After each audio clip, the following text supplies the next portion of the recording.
Xpression FM presents the Me Too podcast.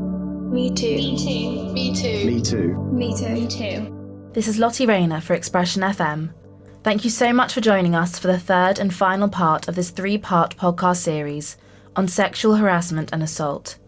Over the next hour, we will be exploring the long-term effects of sexual violence, some of the issues preventing people from coming forward, and issues preventing people from being convicted, as well as a look at false allegations. Since the last podcast, a lot has happened in the news. We've had, in September, Brett Kavanaugh, the Supreme Court nominee, facing multiple allegations of sexual misconduct.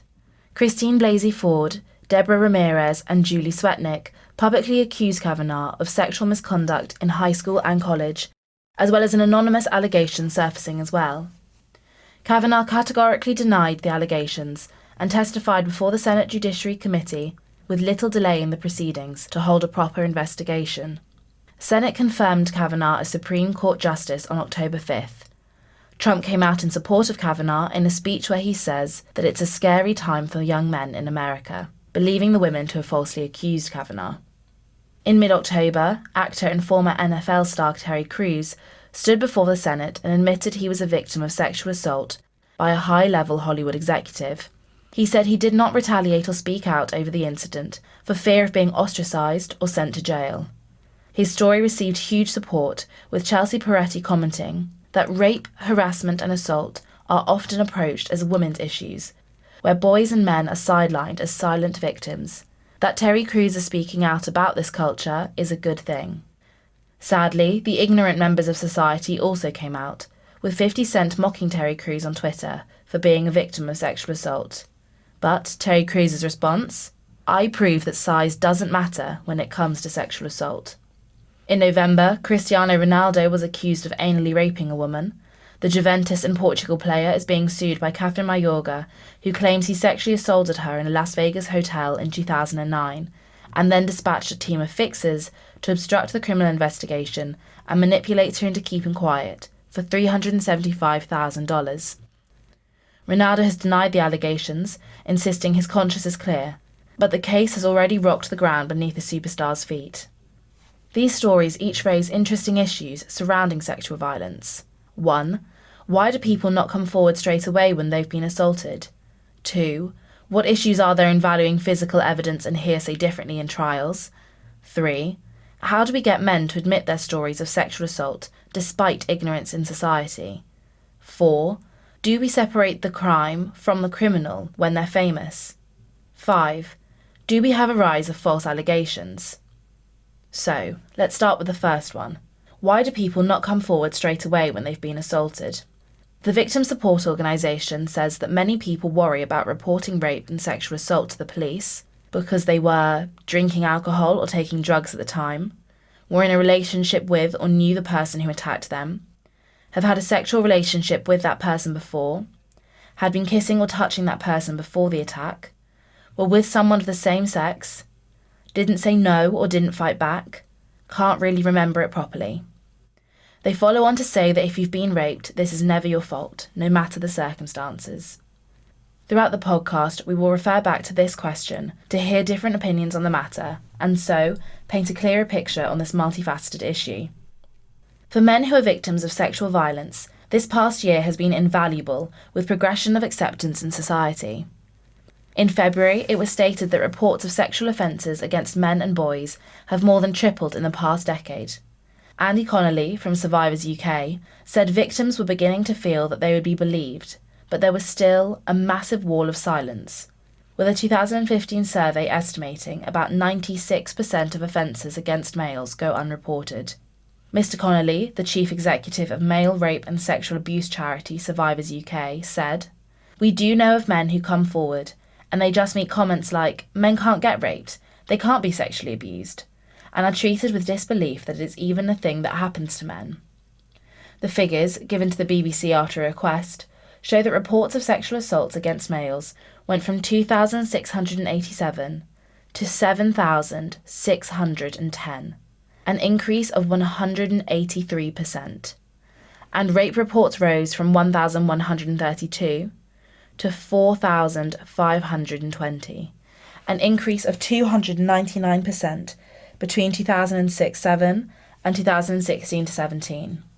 And in January, the first male sexual abuse service, Clinic 26, opened in London.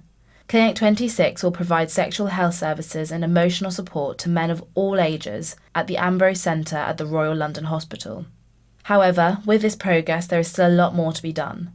As will be discussed later in the podcast, fundamental issues within the law remain, as, in UK law, it is stated that only women can be raped, preventing men from convicting women of this crime.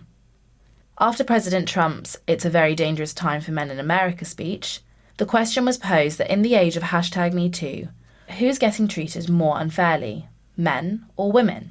We've seen some high-profile cases in which men were wrongfully accused of sexual assault.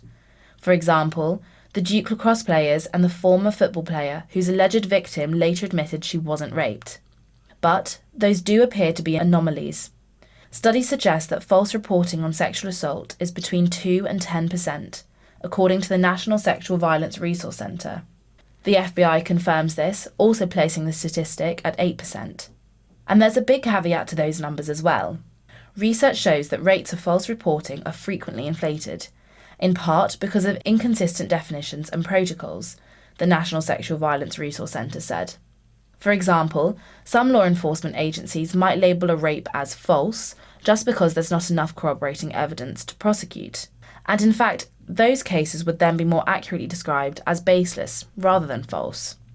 However, false allegations, regardless of their frequency, are an important issue to be discussed for the length and severity of defamation of character they cause.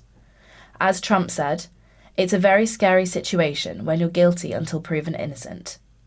Not only will this podcast discuss these questions further, but it also aims to discuss the long-term effects of sexual violence on the victims and survivors. And in my opinion, the best way to do that is to listen to the survivors themselves. And so, these are some anonymous #MeToo stories. I'm a victim of sexual assault. I was on my year abroad where I was abducted and raped by a man pretending to be a taxi driver. I'd actually been out for dinner with some family and friends, got lost, and just texted him and said, I'm going to grab a taxi, because I figured that was safer than walking home alone in the dark. Anyway, I took the taxi and he took me to a cash point because I said I didn't have any money. And when I got to the cash point, he got out of the car and I said, "Well, what are you doing?" He said, "Well, you need to be careful because you don't know who's lurking around here.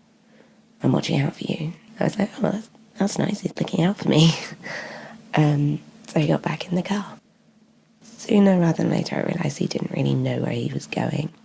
So I told him, just take me to the train station. And rang my cousin and I was like, "Can you meet me there?" And she was like, "Yeah, of course." And I stayed on the phone and I was like, he really doesn't know what's happening, he doesn't know where he's going. And then I was like, I'm not in the city anymore.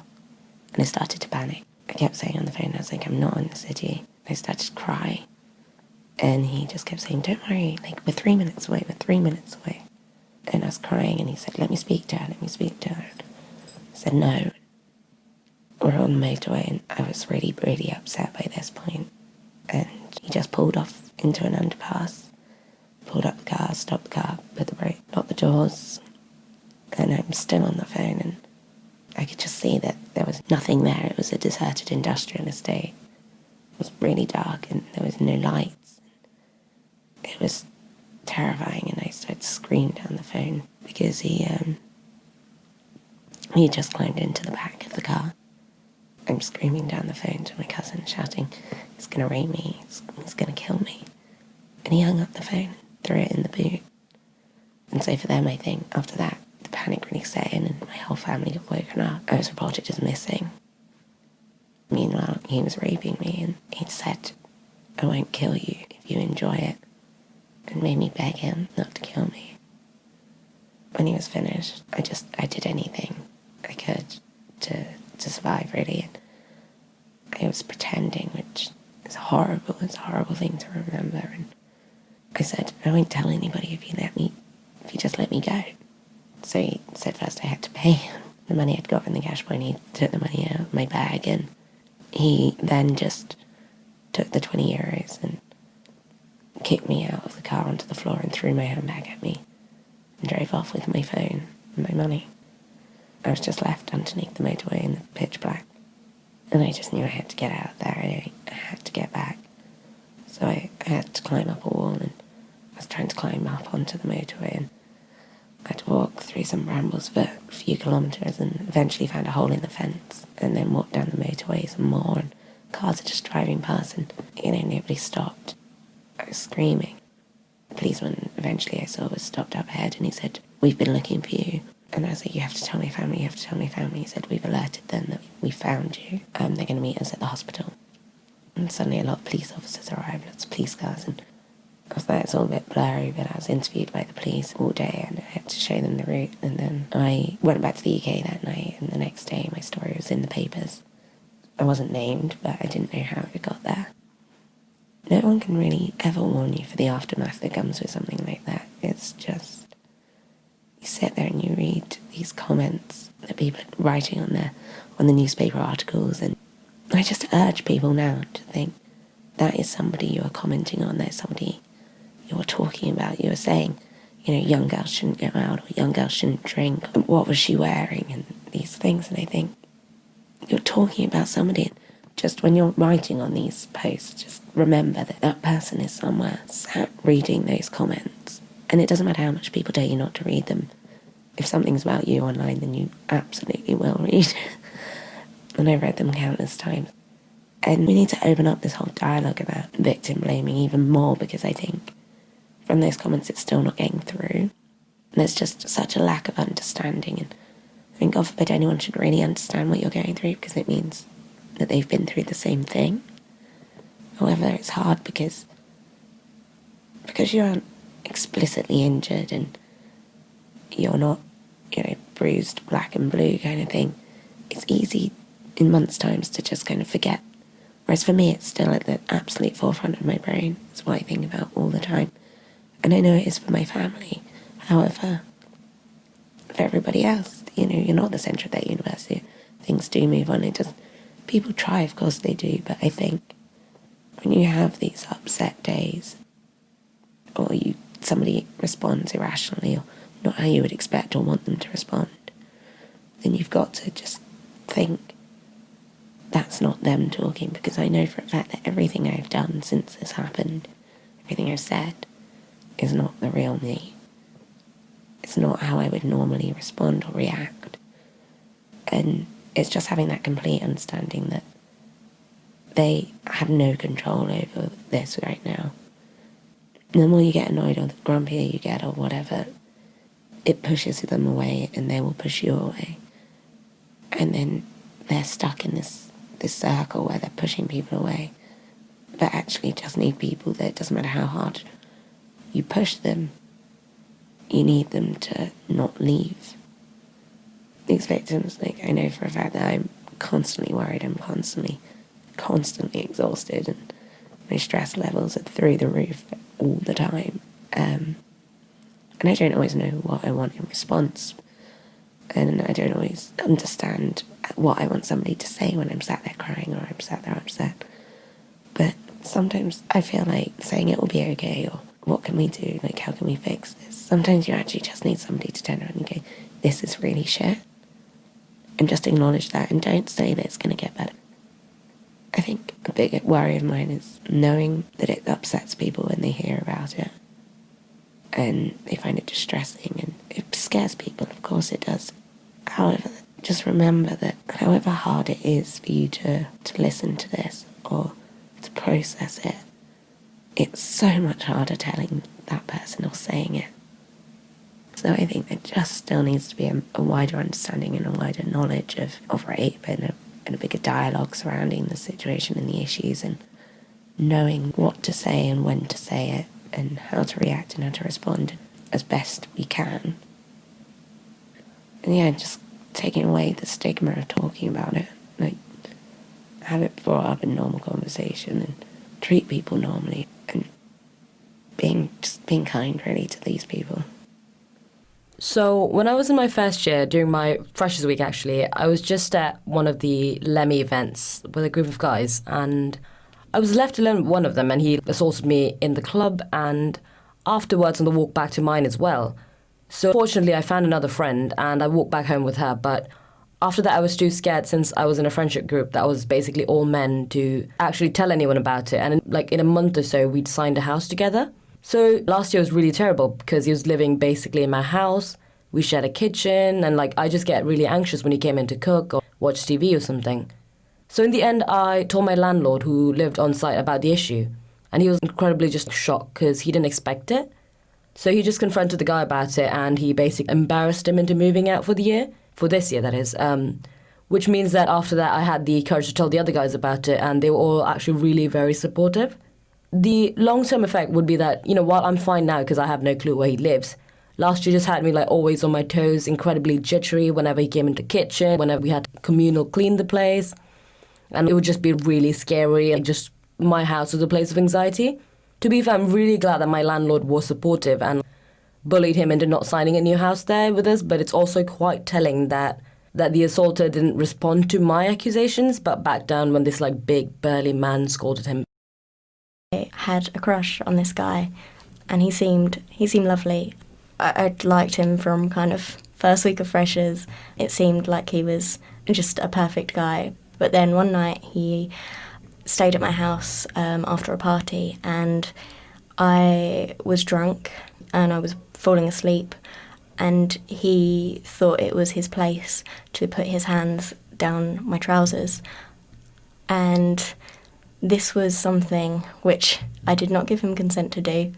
I couldn't have given him consent to do, considering I was falling asleep and I was far too drunk. But the actual event, it's not something that I actually think about that often. It's kind of the days, the months and the years after that it's really affected me. So in the days after, I had so much confusion.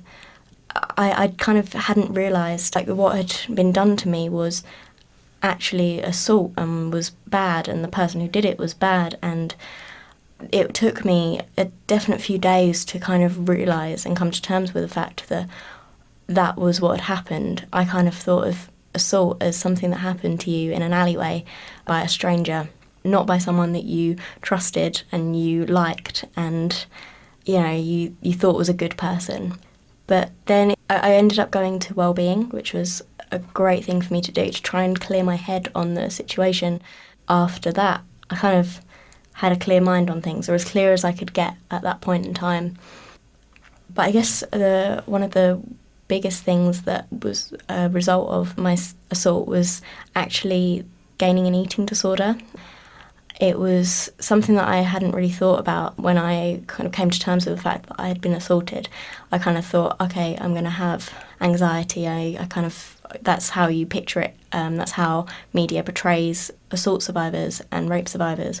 But actually, I guess I took it in a more internal way, and I lost a year of my life trying to, therapist described, make myself unattractive by not eating or eating too much, because I didn't want this to happen to me again. And unfortunately, it did happen again, not by the same person, but by someone else that I trusted, and a friend of mine, a former flatmate, in fact.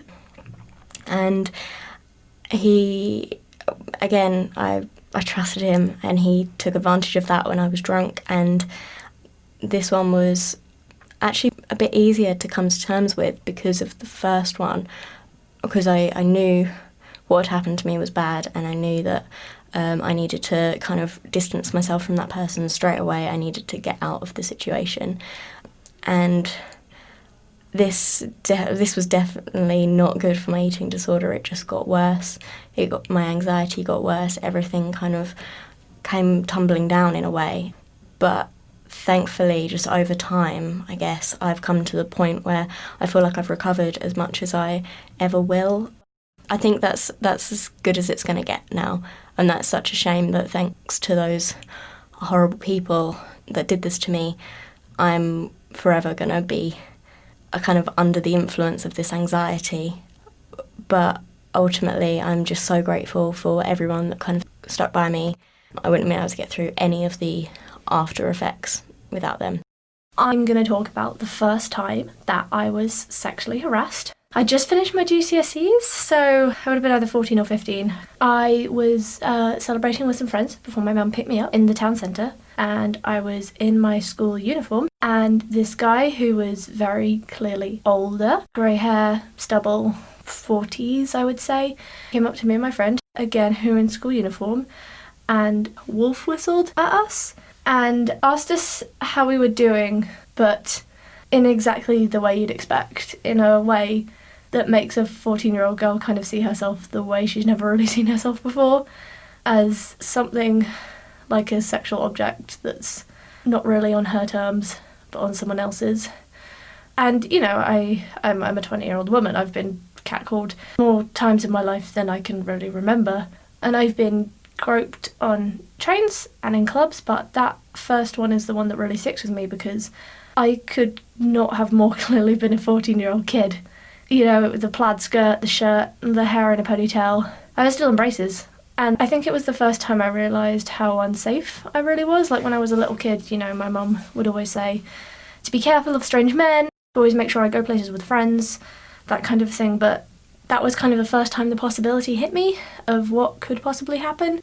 Every time I've been catcalled, I've thought, well, at least I wasn't groped. And every time I've been groped, I've thought, well, at least I wasn't raped. And some of my friends have been. And I feel guilty for the little part of me that's like, thank God it wasn't me. And the little part of me that every time a man makes me feel unsafe, I go, you know, thank God that it wasn't worse. And I kind of, you know, the way that has left me is the way it's left, I'm sure, most of the girls, or boys who'll talk about this experience. That's, you just start second-guessing everything. It plays into that where if you're walking home alone, your keys are between your fingers. It's this sudden realisation that there's kind of a barrier between you and the world. It's always, I think it was Simone de Beauvoir said, you know, women are always watching themselves. And that's what it felt like it did to me. I'm always second-guessing myself and seeing myself how other people would see me. When I wait tables, I make sure that my smile isn't too flirtatious, I don't make too much eye contact with male customers, because what if they wait for me in the car park after work, which has, again, happened to some of my friends. It's taking second steps to protect yourself as a reminder that whilst not half the human race is out to get you, you don't know which men are safe and which men aren't. I hope if I have a daughter, she doesn't have to grow up feeling afraid like we do when we realise that we're not seen as people sometimes by some people. Having heard the long-term effects of sexual violence, I would like to now discuss some of the issues surrounding the reporting and conviction process of sexual violence, and look into the figures and damages of false allegations. For this, I have invited a panel on to discuss these key issues. Joining me today on the panel, we have... Do you want to introduce yourselves, everyone? Hi, I'm Samaya. Hi, I'm Sophia. Hi, I'm Gordon. Hi, I'm Chloe. Hi, I'm Ree. Hi, I'm Adish. And I'm Brian. Brilliant. So we're going to dive straight in, and I'm just going to give you a statistic.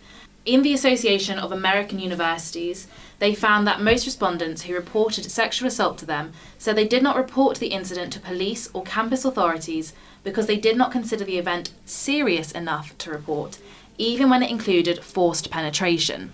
There seems to be sort of a misunderstanding of when one should come forward to report and who people should report to. So I just wanted to open it up to you guys, and what do you think some of the issues are that are stopping people from coming forwards and reporting sexual assault or sexual violence? I think the main issue is not being believed. I think a lot of victims fear that. And also the character assassination that happened when they do come forward. Like if we look at Christine Blasey Ford, when she came forward, she had to speak in front of the Senate. So she had to relive that experience. And I think that can be quite hard for a lot of victims. I'll agree with that. And I also think, I actually looked at a bit about this earlier. Sometimes the fear of the consequences. And I think there's there's a few people I've spoken to who unfortunately have gone through these situations. And sometimes they've either felt that they don't want to ruin someone else's life because of one mistake. Essentially, they might question their own actions as well in the situation. So they might say, oh, I didn't really say no, or, you know, consent is quite a complicated thing. When the fact that they maybe didn't say no and didn't properly fight off, they think that isn't ground enough to go to court and report and then potentially ruin someone else's life. So the consequences can also scare someone.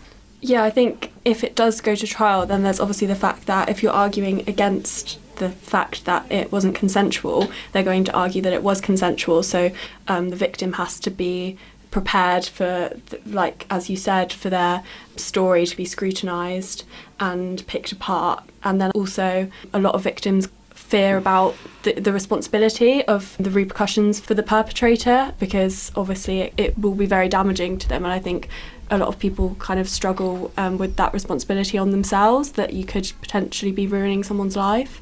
And I did some research into the judicial system, and in this country, in order to report sexual assault, particularly rape, it involves a lot of painful retellings and forcing the victims to relive that experience many times over.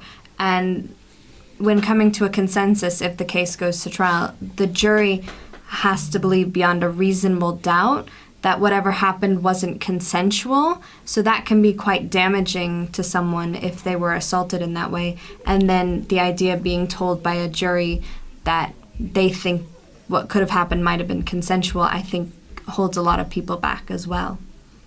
In terms of what Ailish, you were saying about worrying, what might happen to the person who committed this crime against you, that is something that a lot of people say. You see this whole defamation of character and the fact that they'll need to go onto a sex offenders list, and obviously this impacts their entire life. And yet we seem to find any possible way of shifting the blame off of them. Why do you think that is the case? I think a lot of the time, sometimes sexual assaults happen from someone that you know, like a family member or a friend, a boyfriend, a girlfriend. And I think that's quite a scary thing, to know that you've had this relationship with someone, and even if you make steps to kind of cut this relationship off with them after, you've still got to overcome kind of the fear of ruining their life, but they've ruined yours, I think part of it is to do with shame, because like Brené Brown, she studies shame, and she says it's the most paralyzing thing that can happen to a person. I think most time people feel ashamed that it's happened to them, and then they start questioning, okay, what did I do to maybe give the wrong signals, or how could I have prevented it? So I think that plays a big role.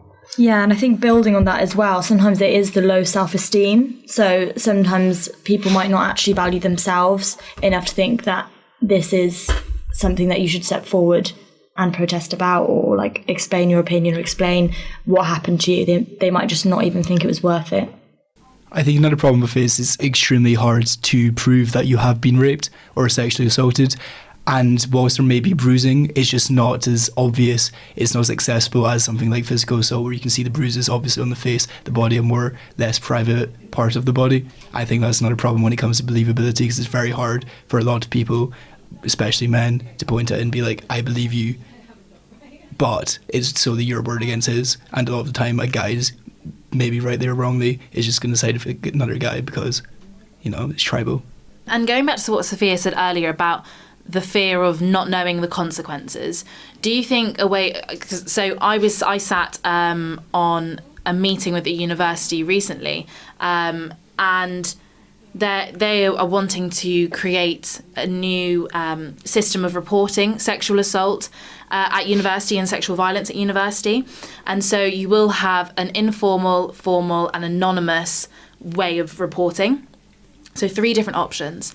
There was a selection of students that sat talking to them about it, and one of the big things that kept coming up was you have to make sure that the people know what's happening with their information. Do you think that's something that can be related also into, contacting the police about something or contacting helplines? Is the lack of knowing what's happening with your information? I think that's definitely a problem when people report to police. I think a lot of the time people don't feel as though what has been reported is actually being taken into consideration. It just kind of gets written down, sometimes lost in the system due to lack of evidence. And as it's based, as Gordon said, on hearsay, it's all based a lot of the time on what someone said. There's not a lot of evidence that backs it up.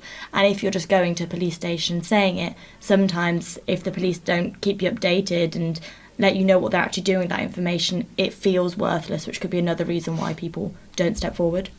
Yeah, and I think the flip side to that is then it becoming intrusive and them requesting too much information. So I think a way to combat that problem, a lot of police are asking for victims to give them access to like so many things, like their social media, their location, their school files, if they've had a counsellor, like the counselling notes, like literally any form of personal information. And again, that can kind of discourage people from speaking out because it just feels like very intrusive for them. In terms of society, what do you think is one of the best ways that we can go about combating some of these reasons for not wanting to come forward?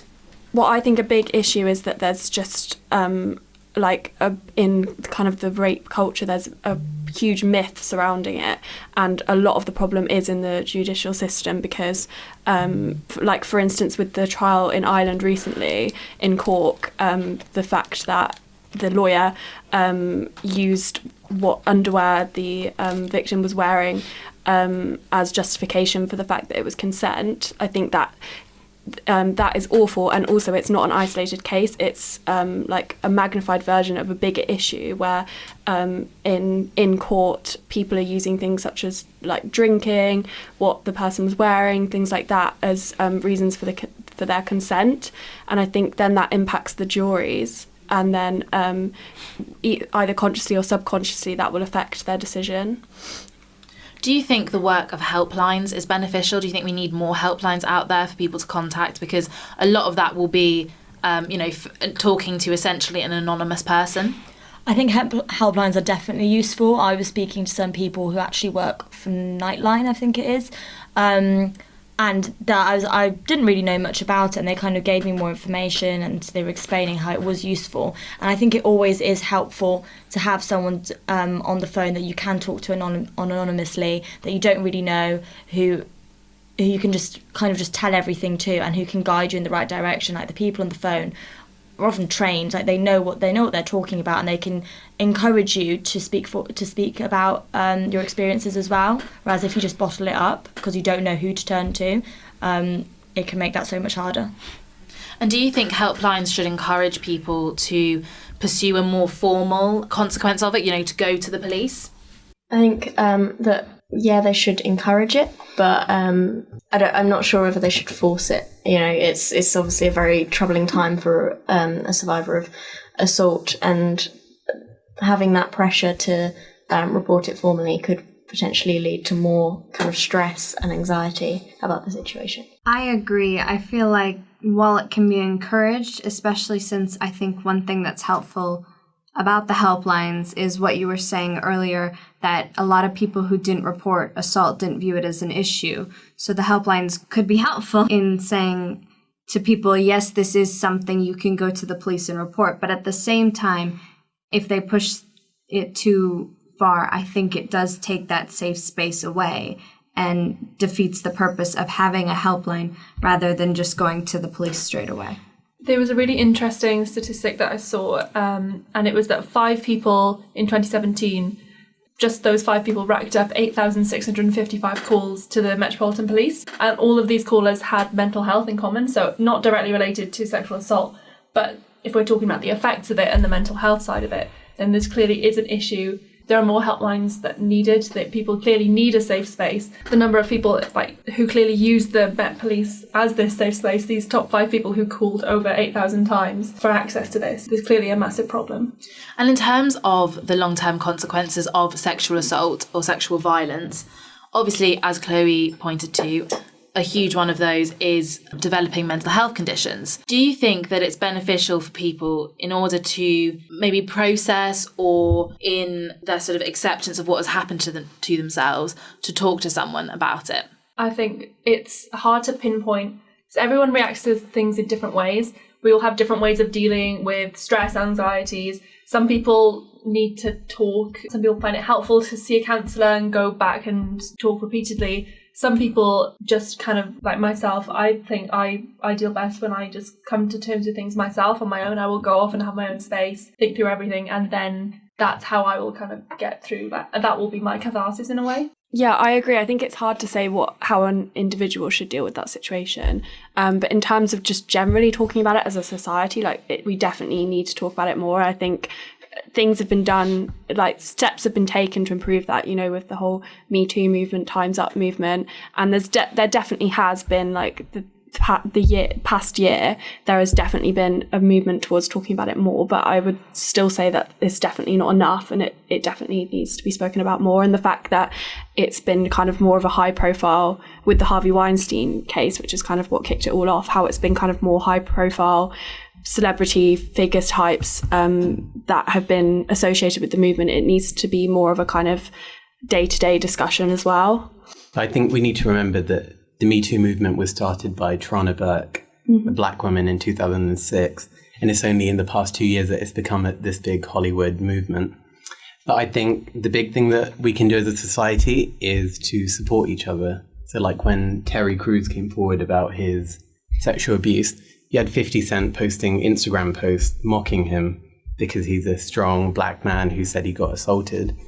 So I think if people can just support each other in the workplace, so if someone comes to you and says that they've had a bad experience, if women can link up and say, okay, the next time I'm going to be there, I'm going to have your back, men not mocking each other and also men supporting women, I think that would be a big thing. And what do you think we can do to help people try to open up about things that might have happened to them? There was an interesting study happening recently that basically said a lot of people who are coming forward, it happened to them when they were children, and it's taken them all this time to come forward and say something. So how can we help people, try and process all of this essentially more quickly so that hopefully, statute of limitations and things like that don't run out for them? I think it would be very interesting to see in 20 years' time whether the generation that's grown up now with this Me Too campaign, I feel like whether more people will step forward. I think maybe a lot of people are stepping forward now and they didn't maybe 20 years ago is because 20 years ago it was more of a taboo subject than it is now. Now there are more people, as we've said, opening up about it. And I think that trend will hopefully just continue within the next decade. And that might mean that the next generation is far more open than we've ever been and than the previous generation's ever been. I think what is interesting is to see whether more men will open up about it. I think there's a lot of emphasis at the moment on sexual harassment towards women, whereas towards men, that's not spoken about. And I think men that I know that have gone through that, they really do they brush it off. And I know there's girls that do that as well, but boys truly do think, I don't see why, there's no evidence for it. I was really drunk, I don't remember, but I didn't consent to it, and that's and people aren't stepping forward for that. So I think that might be one of the interesting developments that happens. Do we as a panel think that the biggest thing society can do currently is just vocalise, talk more about what's going on? There's been so many interesting campaigns and awareness events happening where people are vocalising it, and as everyone has said, it's sort of becoming less taboo. Do we think that's the most important thing to show sort of strength in numbers, I guess? I think we have to keep the momentum going. I feel like there is a danger that obviously it's been made big in the last 2 years through Hollywood, but I think there might be a danger of it. Okay, that's been covered now and it kind of petering off. And I think we need to keep it going, especially, as we were saying, for men who are experiencing, there is an element of, I guess, toxic masculinity where men will just brush it off. I think one of the other important things as well is not just talking about it openly and getting people to talk about their experiences, but also educating people as to what it is.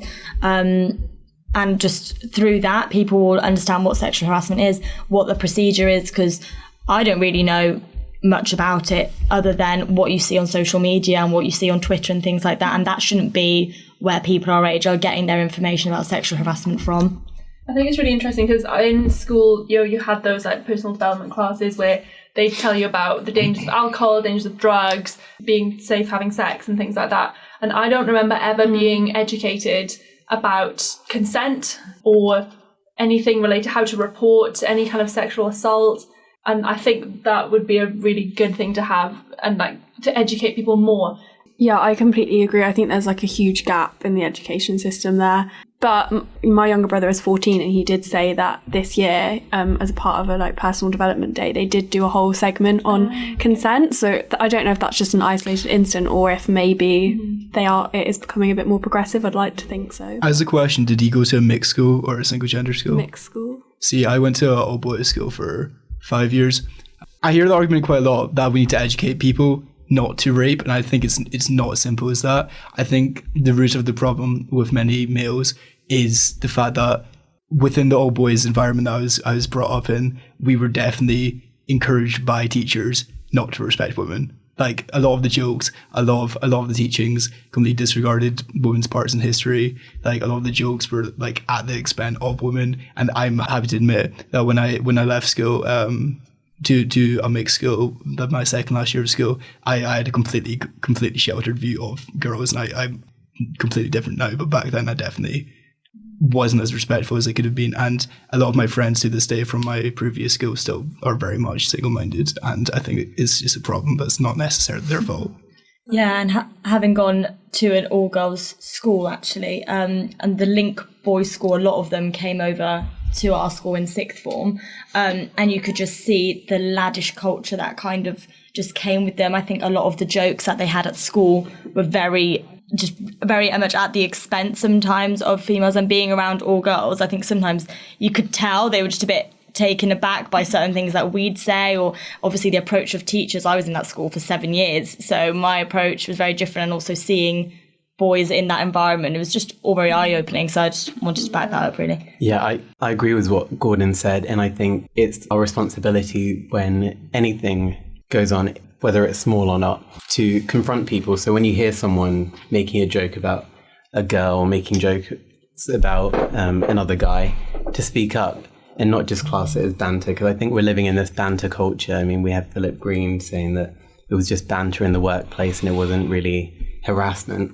So I think it's up to us to really speak out whenever we see anything, however small it is, because if you don't speak up about the small incidents, then when it comes to the big incidents, you don't know where that line of acceptability has gone. Yeah, I think that's a problem as well, because a lot of sexual assault, I think, has just become so almost normalised, like kind of daily occurrences that happen to people that they don't speak out about because it's just normal, you know, like experiences girls often have when they're clubbing, or the fears they have walking home at night, or like catcalling, like these things which seem so small and they're just normal to us.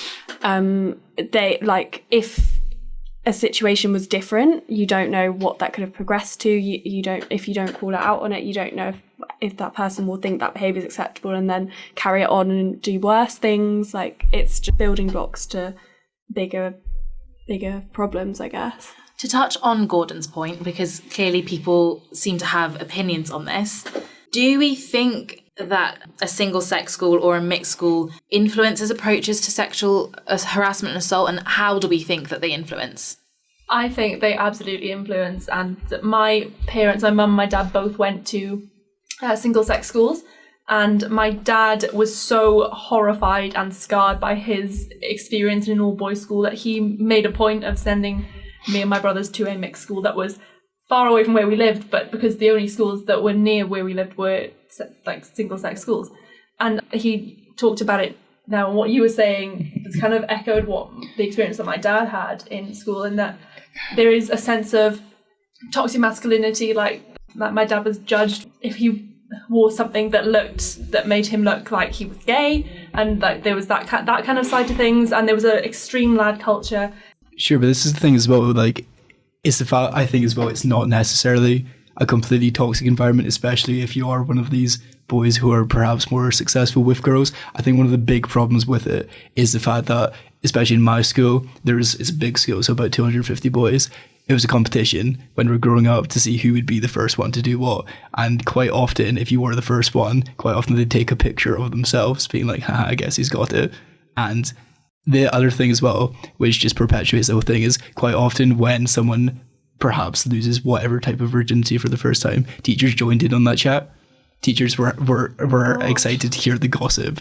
They wanted to hear who was first, and they would take the same kind of jokes and jabs at people who perhaps weren't as successful with girls as the students were. Were that male teachers or? Yeah, it was male teachers. The female teachers would never do that. ever, but the male teachers 100% did, because they understand, like, it's hard to control a room full of like teenage boys, but one way you can do it is by coming across as one of the boys, one of the lads, someone like you know they can relate to. And some teachers just need to learn to like not take it so far, but they definitely do.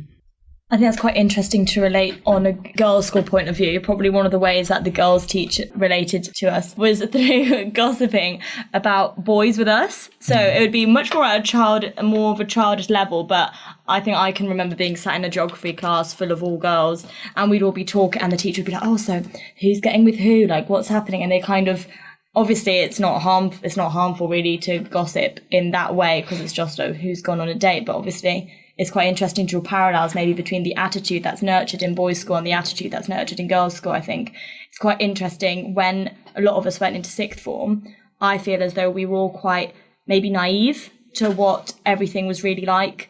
I think when the boys came in from other schools, despite the fact we'd been in this school for 5 years and theoretically we should be the ones that feel comfortable and confident and we should be the ones that know everything, we automatically kind of just shied away. We automatically got kind of not silenced, but along those lines, because a lot of these boys with the laddish behaviour who had gone to all boys school had now entered, and because they had such a different environment that they grew up in, that automatically kind of overrode everything we ever knew.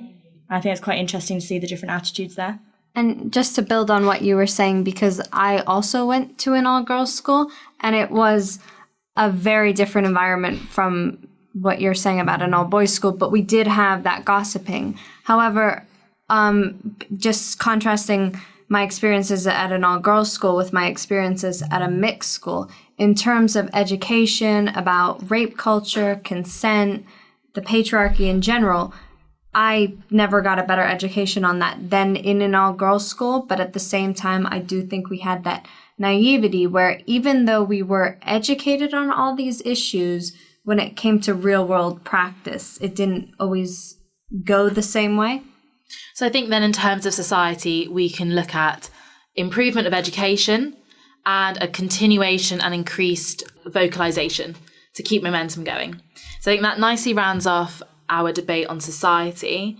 And I'd like to move on and talk about the judicial system a little bit more and some of the things that prevent people from coming forward. Obviously, you guys have done a bit of research into this. What did you find were some of the biggest preventatives stopping people from coming forward? Well, can I just say to start with just a statistic, how the system could be failing us. This year, there's been a 23% decrease in the amount of people that have been charged with rape, despite a massive surge in the amount of cases that they're presented with. So, yeah, it's the lowest it's been in a decade. So that figure is quite staggering just in terms of potential failures in the system. I think from my research, one of the big things is the rape kits and how intensive and intrusive they are. And they can take up to 12 hours to do. Sometimes they have 15 different steps as part of the process of gathering all that information. And I think that if someone was assaulted, that could seem like such a daunting thing to go through. Obviously, they're having to relive their story, and then they're having to kind of bear their bodies to a police force and have that evidence taken from them, have their bodies scraped, and that can be such a traumatizing thing for someone to go through, especially straight after a rape or an assault. I think a lot of victims worry about not having enough evidence for the case, but actually what they don't realize is in a lot of countries, testimony alone is evidence. You don't need any more evidence. That's why with the Christine Blasi Ford case I keep going back to, she gave her testimony to the Senate and to the FBI. So in many cases, I think people fear that they can't prove it. They haven't got any witnesses. They can't recall the exact happenings of the evening. So they fear that they'll be labelled as liars and going after money, going after publicity. And I think that prevents a lot of people from coming forward. I agree, but I would say I think that's a very valid concern, considering how victims that do come forward are treated. And just as an example of the flaws in our judicial system, just statistically, perpetrators of assault do tend to go after people who have been assaulted before, and rape tends to happen more to rape victims already. But juries will then be less inclined to believe the victim if they have been assaulted previously. I think I'm just going to put something out here that probably isn't going to be very popular. It's awful, obviously, all these tests and things that people have to go through in order to prove the fact that they've been raped. But unfortunately, I think it is almost necessary. I'm not justifying, obviously, when, the lacy knickers were brought up in court, that's obviously something different. But I think it is necessary for tests to be done, obviously, to prove rape, because, as we said, it is all based on hearsay. And unfortunately, even though we'd like to believe people who step forward all the time, there are a small number of cases that sometimes you just don't know whether if they have a grudge against someone or anything along those lines. If it was all just based on maybe the testimony of one person and the other person truly didn't do it, that could result in an unfair sentence. Yeah, and I think if tests can be done, then I agree, it's definitely necessary to do that. But, there's a lot of people that I think in a lot of situations, if something that scarring had happened to you, your first instinct would not necessarily be to call the police. And, your first instinct might be to just have a shower or something like that. And that's very common. And also, I think, cases from 10 years ago should be treated as seriously as a case that happened 10 minutes ago. And the culture is that, unfortunately, they're not. With Ford's case, Trump said, oh, why didn't she report this at the time? And then that started a whole backlash about why victims don't report the incident at the time. So I guess that's a huge problem as well. Yeah, I mean, I completely understand why people wouldn't want to step forward immediately, and I understand that. I'm just saying, as a point. Well, I think that is definitely a valid point, and I think it is important to think about in terms of evidence. But such a huge issue in the rape kits are the fact that you should try to avoid bathing, showering, using the restroom, changing clothes, combing hair, cleaning up the area, which naturally would all be your first instinct. Mm-hmm. If you were to be raped, you're not going to think, right, let's preserve this area because I now need to, rush myself to the police to get a rape kit. A rape kit which a lot of people have actually, there's been controversy, they've had to pay for themselves in order to find out whether you've been raped. And in some cases, that might, again, not give you a definitive answer of yes, you have been or no, you haven't. And I think if that were to come out no, then your testimony would potentially be even weaker in a trial. So right now in the UK, is it down to, because I don't actually know, is it down to evidence or testimony? Because either way, if for whatever reason you think the other option is more viable, you're just moving from one flawed system to another one. The problem is neither of them are perfect. Well, I think a testimony can be enough, but if you have evidence, then your case will be a lot stronger. And that's very difficult. But I just right now, I don't think there is any clear, obvious solution. Yeah, and also going back to what I said about the rates of cases this year, the police have actually said that they're advising courts to kind of ignore the weaker cases to increase the statistics for cases that are successful, which I think is really bad. So the cases that have the most evidence are the ones that are given the priority, to the point where they're pushing out other cases because of these statistics, because everything has been such a downward slope. It just shouldn't be a case where cases are being thrown out a window. I just think that in itself is horrendous. I mean, to point out the obvious, really. All cases should be treated with the same amount of importance. I get that they need to go through at different points, but I mean, if there are thousands of cases that are just being chucked out the door, that is another reason why people just aren't stepping forward, isn't it? It's also really interesting that if all these cases are being thrown out, then, and the statistic is still so low, it's not changing. It really does emphasize how few cases actually are being convicted. I just want to look at the Brock Turner case for a moment. This happened a couple of years ago. It was a Stanford swimmer, and he raped an unconscious woman behind a bins, I believe, in the early mornings, was discovered, sent to jail over it, and then this whole trial ensued, which caused a lot of controversy because he was given a 6-month sentence after the judge said, I don't want this to ruin your life. And he only did 3 months. That's exactly it. Did he not post bail as well? there's 150,000 bail before for that, it, and I yeah. don't think you should be able to bail out a rape case. I think that's pretty Okay, so then that's another layer of controversy. So he was bailed out and he only served 3 months of this 6-month sentence. Now, we're going to look at this case in different stages. So first of all, I would just like to ask, what do we think of what his dad said? His dad sent in a letter to the judge basically saying, you know, please look at my son. He's a Stanford swimmer. Look at how much of his life is ahead of him. What do we think about his dad sending in this letter? I think it was definitely had an influence on the trial. Generally, young men aged 18 to 24 have a lot lower chance of being found guilty. I think it's a third of young men are found guilty of rape. And the fact that he was white, he was privileged, he was at a prestigious university, all of these factors definitely influenced the judge's decision to acquit him. The judge himself had gone to the same university and had been an athlete at the same university. And I think that was definitely a factor in the decision to give him such a small sentence. Well, if we're worried about his future prospects, how about the future prospects of the victim, who will have to relive that experience throughout her life? And, you know, the trauma that happened when you're sexually harassed, it doesn't go away. So she's going to have to live with that for the rest of her life. And he walks out after 90 days just because it might affect his career. I just think it's very hypocritical. I mean, I personally think you should get the same sentence as a murder if you are proven to be guilty or convicted to be guilty. I think it has this, I mean, obviously it's not taking someone's life, but you can heavily impact someone's life till the day they die. And I think it's the same repercussions. Well, so going off of that, as we said, in this case, he was given 6 months, served 3 months. Now, if people are convicted of rape, they are often given very short sentences.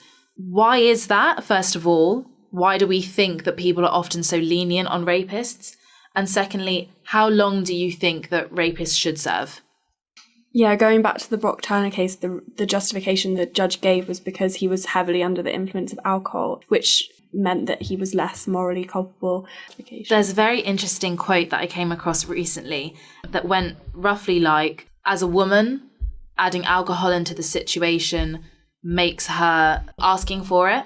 And for a man, adding alcohol to the situation means he's put his hands up and it was nothing to do with him. Mm-hmm.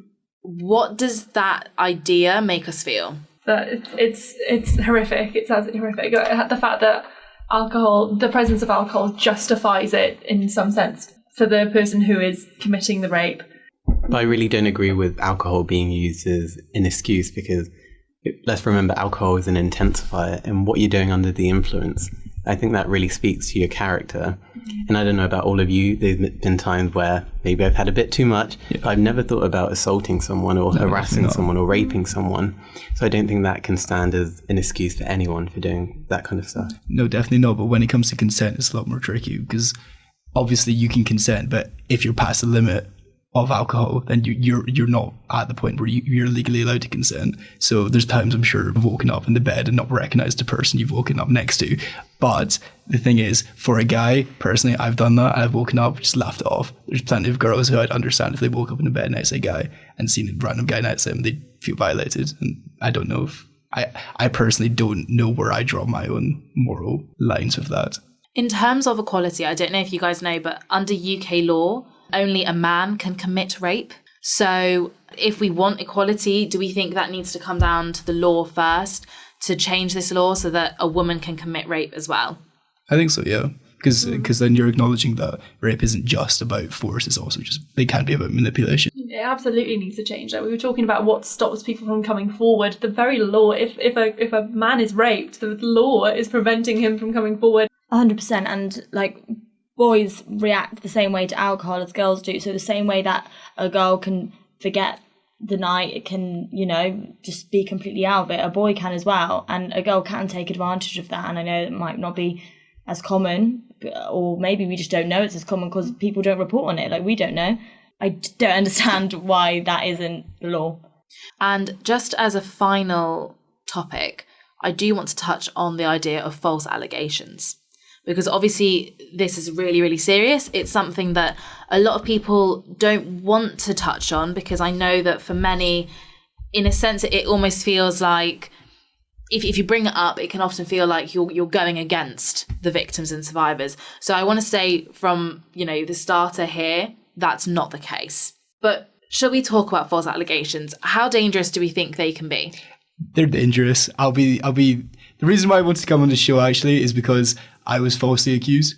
And before you maybe change your opinion of me, which is common. The thing is, she did admit later on that she made it up, and the thing is, no one cared, but everyone cared when she said it. And so I think that's exactly the thing. There is the issue that when people come forward and they make up things, obviously that leads to a complete defamation of character. And even if you're proven to be innocent, there is still that worry and that concern that lies with that individual. One thing that I never quite understand is when sexual assault cases or rape cases are brought forward, the female usually gets, well, if it's a female victim, she gets anonymity, whereas the guy is usually has his name put out in the papers. And I get that you want other people to come forward if that's happened to them by that individual. But at the same time, I think it's very dangerous, because if we look at do you guys know Aziz Ansari, the comedian? He was accused, a girl said she went on a date with him and she gave non-verbal cues, and she went home crying afterwards. And now he's finding it hard to get work. And, a lot of people came to his defense saying, well, that's not really assault, that's a bad date. And also with non-verbal cues, you need to be vocal about no. So I think we need to be careful about how cases like these are reported and the impact it might have on someone who really did not commit the crime, or it didn't happen as it's been reported. Do we think then it would be better to keep the suspected perpetrator's identity anonymous as well?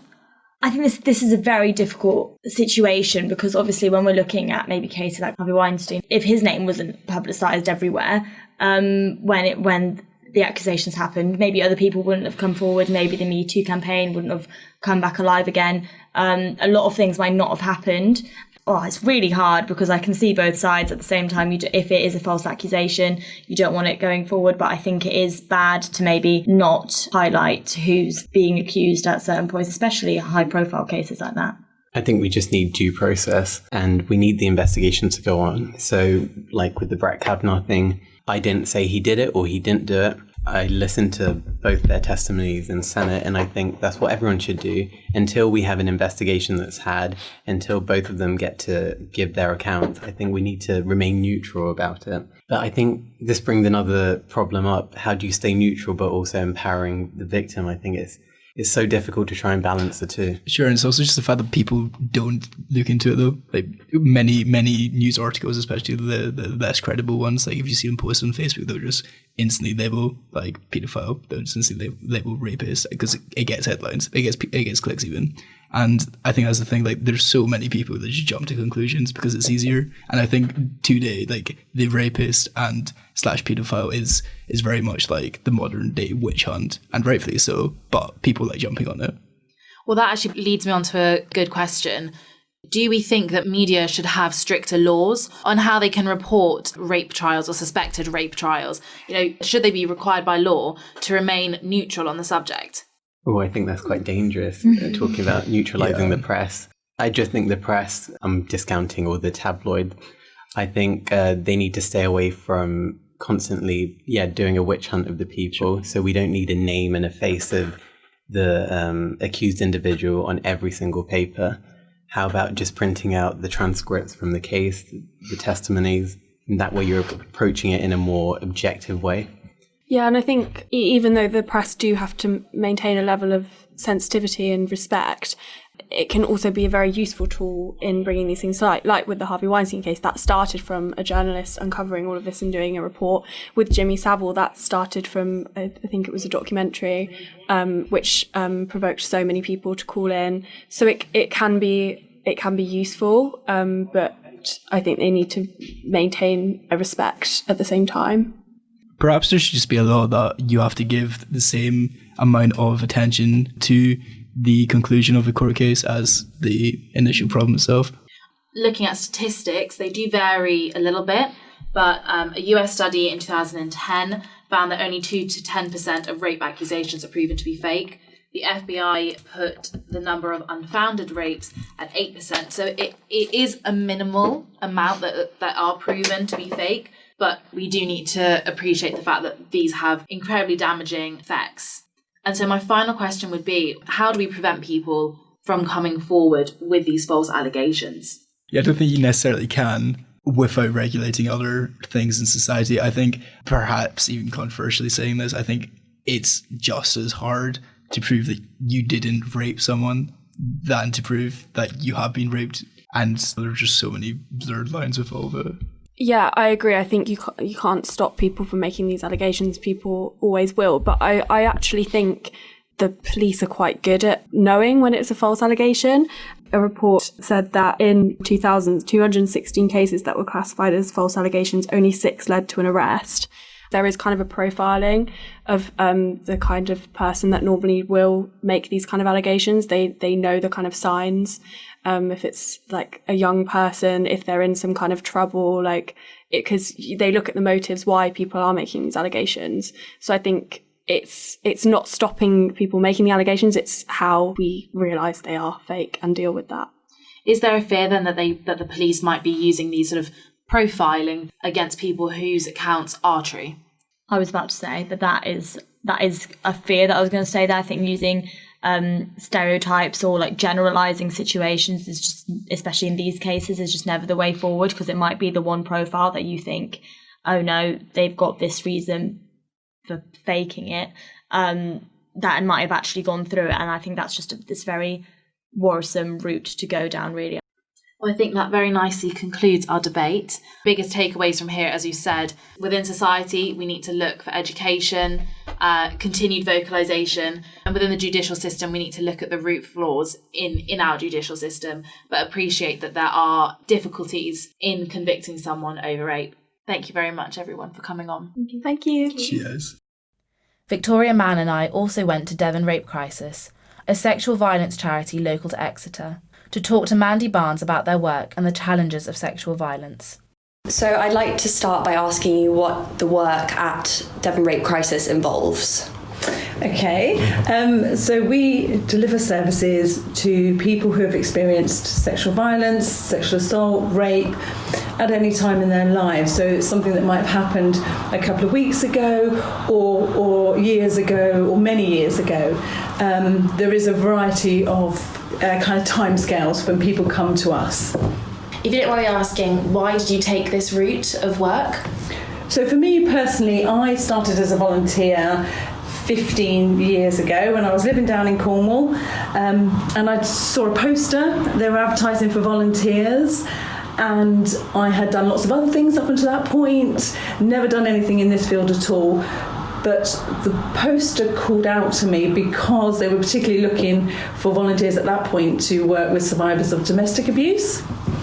And myself personally, I had grown up in a family home where there was a lot of domestic abuse, and my mother at the time didn't have anybody to turn to, and this was sort of back in the early 70s.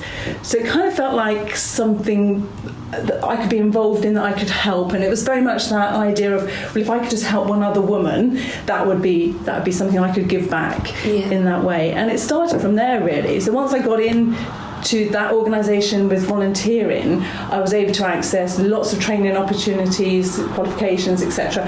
And then just was really lucky when a paid role came up, because obviously with the charity sector there's not a lot of paid roles within it, and it's affected heavily by the cut. And how many people daily would you say you are working with in terms of people phoning in or emailing in?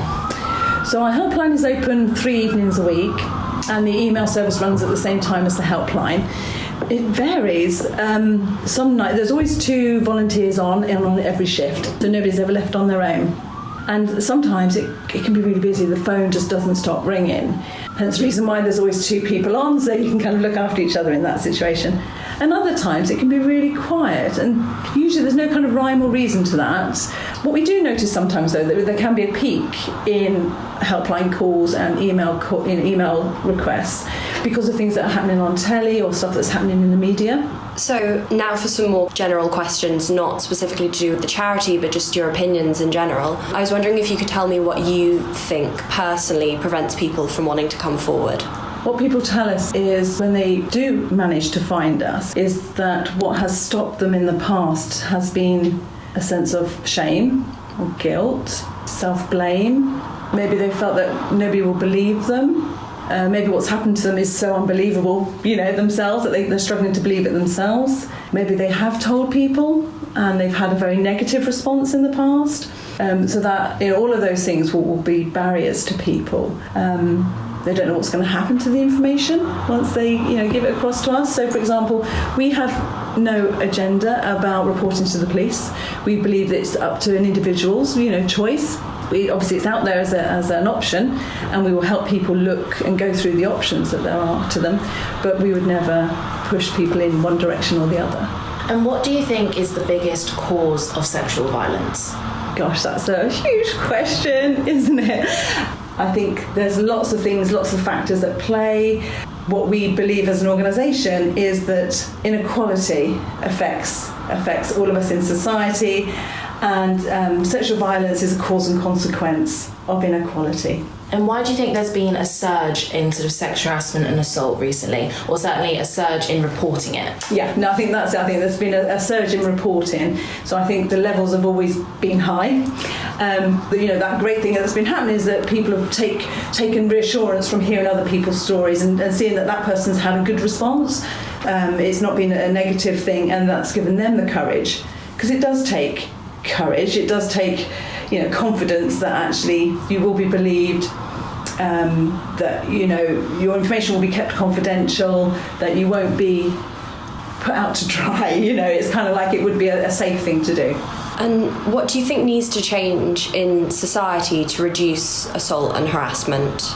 Awareness. I think part of what we're doing for the Reclaim the Night March is bringing it to people's attention, because we still get people who say things like, oh, that doesn't happen down here in Devon, does it? It's such a nice county. Somehow, because it's a nice county, that sort of thing doesn't happen, which is ridiculous. We know it happens across the board in every social group, in every county across the world.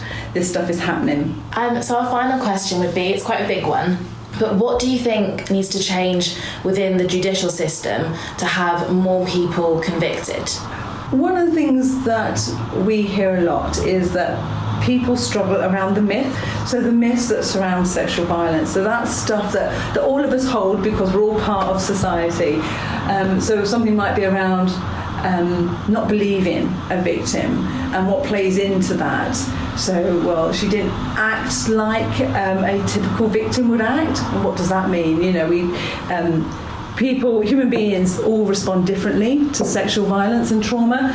So I think more awareness. Again, it's about awareness and public understanding of what happens to us as people when we experience trauma, busting some of those myths around what people wear has nothing to do with what happens to them. You don't provoke sexual assault by the clothes you're wearing.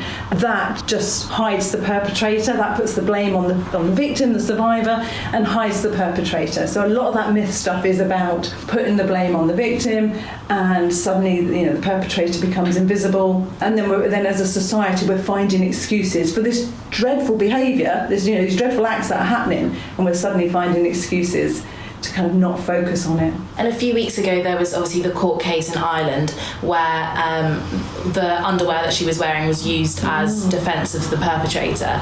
What does something like that make you feel?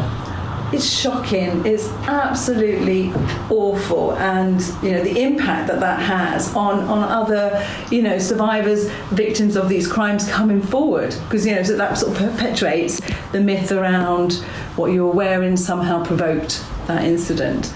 And of course, we know it absolutely doesn't. As this is the third and final podcast, I want to provide some information on where you can report sexual violence. Experiencing a rape or sexual assault is traumatic, and it can take a lot of courage to talk about what happened. Getting support is an important part of surviving and moving forward with your life. For me, I found it empowering to create this podcast series in order to talk about sexual violence more openly, instead of behind closed doors. You might be able to get support from a trusted friend or family member, but there are also organisations that can help. You can speak to your GP, call a helpline such as Devon Rape Crisis, talk to a support worker at an organisation such as Victim Support. If you would like to, you can also contact the police. Use 999 if the assault has just happened or if you feel in danger. If you would like to report a past sexual assault, you can call the police on 111. Whoever you decide to talk to, remember, you don't have to face this alone. The Me Too podcast. Me Too. Me Too. Me Too. Me Too. Me Too. Me Too. Me Too.